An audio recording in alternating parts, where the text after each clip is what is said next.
Here are the top 10 ways to make your donors feel valued and appreciated. We already know that it costs 5 to 7 times more money to acquire a new donor than it costs just to keep your existing ones. So we really need to focus on donor stewardship and retention. So here are the top 10 ways to do that, because if a donor feels valued and appreciated, they are way more likely to give again. All right, number 1, segmentation. The first principle to understand is that not everyone is going to feel valued and appreciated in the same way, so we don't have a cookie cutter approach to all of our donors. Here are the ways that we segment or break our existing donors into groups and specifically decide on how to recognize and publish and talk about all the great things they do, and do that in different ways across those different groups. So the first is demographics. The easy one here is age. We can divide donors into different age segments or different generations. They respond differently. But we can also do things like occupations, giving levels, education levels. For example, someone with 3 engineering degrees may want more data on your project than someone who does not have 3 engineering degrees, like me. But you can look at each different group a little bit differently and say, how would we speak to the highly educated millennial generation? If we're going to segment our stewardship and our information, how do we tailor it to this group versus tailoring it to this group? And it's going to look a little differently. So we try to look at demographics first. The second thing that we want to look at is giving history. And if you do nothing else, I would probably just focus on this one. All this is you look at how much they've given cumulatively over time, and the people who have given the most or many years in a row or the most total volume obviously should get a very different message and a very different set of stewardship touch points than someone who's a first-time giver. It's not that necessarily a first-time giver is more important and we want to capture them, or your long-time giver is more important because they've been giving for a long time. Maybe you can make that argument, but what we try to do is at least tailor the message. So a great example of this is if you're starting a letter or a handwritten note. In a first-time gift, you'd say something like, "Thank you so much for supporting us. Here are the wonderful things we can do. Let me tell you more about what we do and how we serve the people that we serve." For someone who's been giving a long time, they may know those things already. We want to start with, "Thank you for your years of support. Here's all the wonderful things that we've been able to do because of your generosity." And then the rest of the letter can be the same, but as much as we can, we want to look at how much have they given over time, and we can say, all right, anybody who's given $1,000 or more gets this one, or $1,000 or less gets this one. Or you can say people who've been giving for more than 5 years in a row, they get a special message this time. People who have been giving 5 or less years also get a different message. So you don't have to go crazy with this, just pick a couple of big categories, but I'd really focus on giving history when you're looking at how you talk to these groups of donors. The next is interest. Now, this doesn't mean like their hobbies, but specifically their interests within your organization. A lot of donors will designate their gifts specifically to one service line or one key initiative or one thing that you do super well, and they want to give toward that area specifically. And if you allow them to continue to give to that area, they're more likely to give again. So if you have an appeal for people, say you have like a therapy dog program, and you do lots of different things in your organization, but you're really proud of this one therapy dog program, and you have a group of donors who always support the therapy dog program, I would carve out that group of donors, and anytime I'm talking about stewardship or sending them a thank you letter or talking about appeal for the fall, any type of communication that I have with them, I want it centered around the therapy dog program. Maybe you let them know about the other things that you do, but these are clearly people who already support that thing, and I would segment out people who support this program versus general support versus some other kind of thing. So we just want to look at their interests within your specific organization and maybe carve them out from there. Finally is behaviors. And again, this could be super broad, but the best way to think about this is how do they interact with you? You might have people who are great event attendees, but they don't really connect with you outside of that. Or maybe they always open your emails, but they never respond to anything else and they don't pick up the phone. So you can segment saying, okay, for the people who open our emails 100% of the time, we should have in our email program a way to look at that, say who opens our emails every time. Maybe they get a special connection or a special email that goes out that targets something that you're trying to get accomplished in that time, knowing that, well, this group of 24% who always open our email, if we send it to just them, we're going to get a close to 100% open rate, and we can really focus on something online. If we have a group of people who just like going to the events, maybe we send them a specific event invitation. You don't have to get super crazy with this. Again, you don't have to segment all across all these categories, but just look at one or two of these and try to divide it up in the way that you target for gifts and the way that you target for stewardship and recognition, the way that you cultivate these donors. You don't have to do it perfectly, but just pick a couple of these big categories and try to nail it. All right, number 2, personalized thank you notes. I don't know why I put that on 2 lines, but personalized thank you notes. We have a whole video on how to personalize thank you notes. So if you're curious on how to personalize thank you notes, check that out. You get a very in detail look of exactly how to break that up, exactly how to build it. But just the overall difference here is something that looks like a form letter or a form email that says, "Dear donor," clearly is not going to make them feel valued because you don't even know their name, and it's so obvious you're sending that same Dear Donor letter to the entire group. You just copy paste it across everybody. You can do the basics by putting their name, Dear Jake, and then the letter from there. Then it looks like it's maybe some level of personalization, but computers can do that pretty easily too. So even if you went as far as in the first paragraph, reference something that they did, reference a specific gift they gave or a specific program that they supported. You can write handwritten notes in the margins. You can write the whole note as a handwritten note. You can sign them personally. You don't have to do all of these things because we know it's time consuming, but pick a couple because we know that personalizing a thank you note does go a long way in making someone feel like they're a real person and you're a real person and you're connecting. You're not just getting something that's generated from a business or generated automatically. Again, check out our video on how to write a perfect personalized handwritten thank you note. We have that listed probably in the description or linked up here somewhere, but making sure that we're at least doing the bare minimum here. Number 3, donor recognition programs. And again, donor recognition is anything that we do for the donor after the gift is given to say thank you, but also to draw attention to the program. Recognition is usually considered fairly public or something that others can see, like I'm putting John Smith's name on a building or on a wall of honor, or I'm honoring them at an event, or I'm giving them a little something to put on their desk in their office where people can walk in and see it. All of these things are a thank you, but again, it's a visible and public thank you. Instead of trying to decide how do we do each of these things individually, how do we make sure that every single donor gets their own personalized recognition, is just to set up a set of standards. It's to set up a calendar year or something. So here's the calendar year. These we'll say represent the months. If we have about 5 to 7 interactions per year, that's about what we need, and we can schedule them. So we'll say like in February, they get a Valentine's Day card, and then we're gonna call them on Thanksgiving, and then there's like a little holiday appeal that customizes and goes out. And our annual report happens here. And then everybody's gonna get us something from a bakery here. And we have about 5, again, tops out at about 7, but these are all different things that happen throughout the year for our donors. So no matter when, say a donor gives for the first time here, by the time they go through the whole calendar year, they've gotten all the different recognition pieces. And we can batch it and say, in Thanksgiving, everybody gets a phone call. This is a phone, just trust me.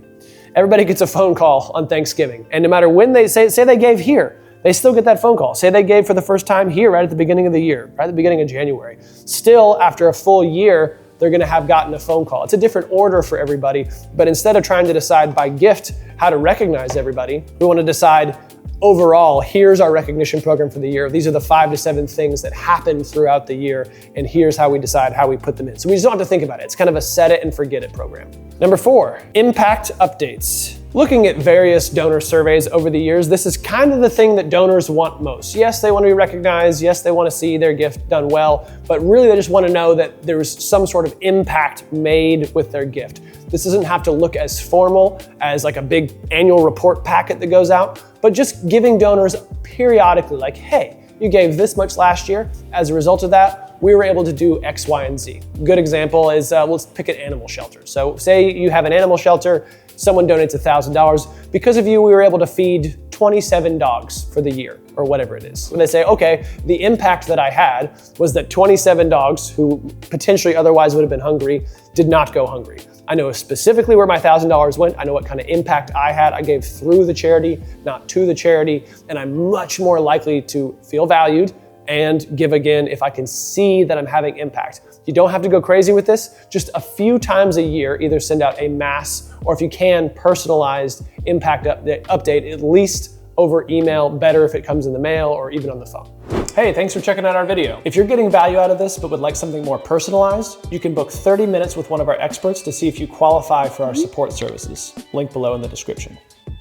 Number 5, recognition events. Now, if you've been following Pride for any amount of time, you know that we don't like fundraising events because they are the most expensive and most difficult way to raise money, even though most charities rely on them. But recognition events are great. These are invite only and you have to give a gift first. Sometimes we allow people to bring a +1 and learn about the charity, but for the most part, it's We're just having a small, easy, inexpensive gathering with our donors for fellowship with each other. Maybe we share a few updates. Maybe the executive director or the CEO speaks and talks about the vision for the future. Maybe there's an invitation to give, but for the most part, we're not trying to solicit more gifts at these recognition events. There may be a cocktail hour or just a breakfast or something that's really simple where you're having like venue and maybe food, not much else. And that way the donor A knows that you're spending as much of their gift on the actual mission as possible and not on these lavish events. But B gives them an opportunity to feel appreciated and valued, that I can't just buy my way into the event. I'm a longtime donor, or I'm a supporter for 5 years and therefore I get invited. And this continual support of this mission is meaningful to the charity, and they want to honor me at this dinner or this breakfast or whatever. So if you have to do events, you can actually convert them into recognition events. We do have a video on that as well. We'll link it down below.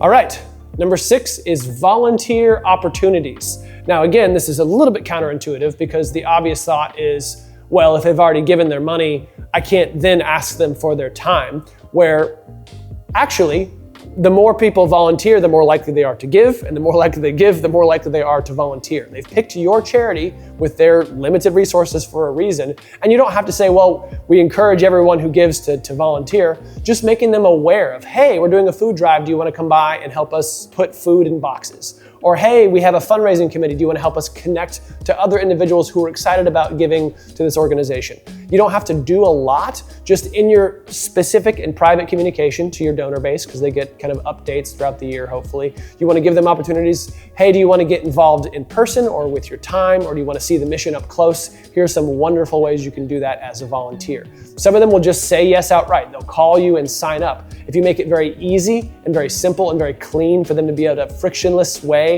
go and volunteer, you would be surprised at how much free help you'll be able to get.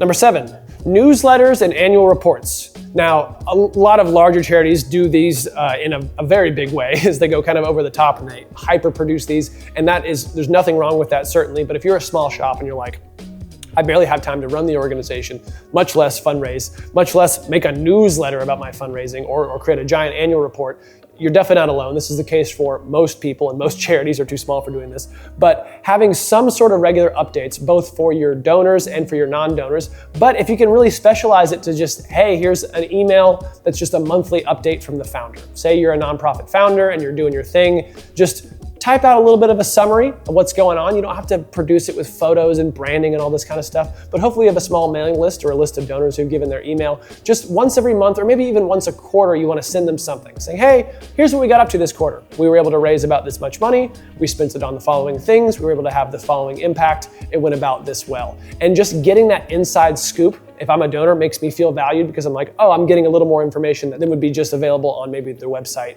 or something that's easy to actually get access to. But having some sort of specific report that goes out to donors at a regular basis. Try once a year. If you can do quarterly, that's better. If you can do monthly, that's even better. It really helps people feel valued and that you're engaged with them. It should be a kind of a two-way street in most scenarios. So newsletters and annual reports.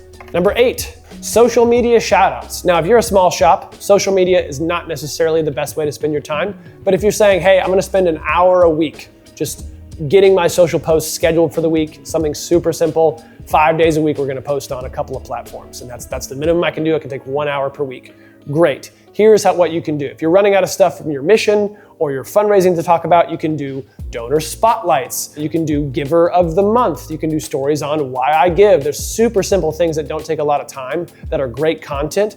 And when you write a story about someone or you honor someone, the first thing they're gonna do on Facebook is share it so that other people can see that they're involved with the charity and that they're a good person. So you get these free impressions. Say they have 600 Facebook friends and they share a post from the such and such animal shelter, to use that example again. Now there's 600 new people, in theory, maybe a little bit less, but several hundred new people who now see the branding, and you get basically free publicity and marketing. For businesses, social media is very pay to play. Facebook wants you to pay them to get your page in front of eyeballs. But as a user, as a person, you do not have to pay to play in most cases, if not a business account. So this is a great way to kind of piggyback on some free branding, some free marketing. But if you tag people and do stories about donors, about supporters, about board members, people will share it on their own and give you kind of that free marketing piece that you're looking for.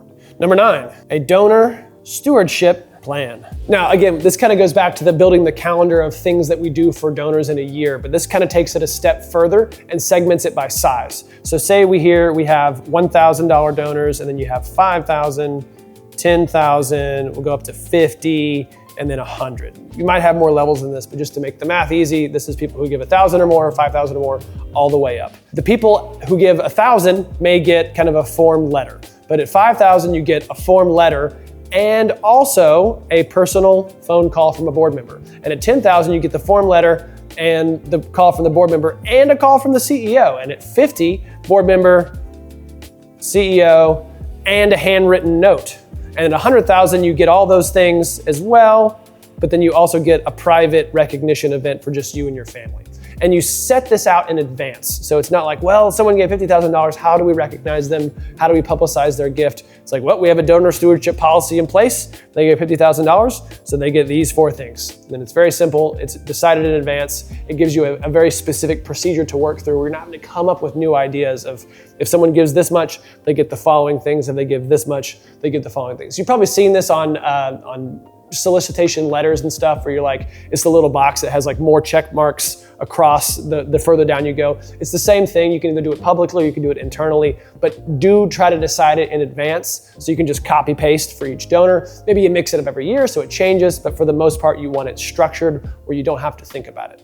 And number 10, RESPECT, respect donor preferences. So in sort of the opposite of what number 9 was, which is have a structured plan, is do understand that some donors want to be recognized and followed up with and communicated differently. Just like you segment and you're kind of deciding automatically that this group gets this and this group gets this, the donor should kind of get the final say in how their stewardship is handled. The biggest example of this, of course, is the gift anonymous? If so, we should make sure that we keep it anonymous. And there's no donor stewardship plan that kind of trumps that. We want to make sure that the anonymity is always respected. If someone does not want to be on a list or put on your website because they're afraid that other people are going to now ask them for money, totally valid. We want to respect those donors' preferences. The same thing with, we always email our donors once a month. If someone's like, hey, I already get 107 emails a day, please don't email me, just send me the annual report once per year, or I'll call if I'll have questions. I'll go to the event and I'll learn there.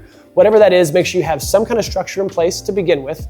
But then of course, for each donor who requests in or out of other types of communications, we want to make sure that we respect that. That's going to be a bigger lever to pull than probably all this stuff combined. If you can kind of customize it, especially for your larger donors, to what they love and what they need for their specific recognition, you're much more likely to get them as a repeat donor and as a lifetime donor. Those were our top 10 ways to make your donors feel valued and appreciated. Hopefully that keeps them giving for a long time. Obviously, we want to acquire as many donors as we can and lose as few as possible. And those are just some of the basic strategies. Again, if you want more information on any of these, you can search our YouTube video library or head over to pridephilanthropy.com and click that Let's Chat button, and we'll see you over there. Catch you in the next video.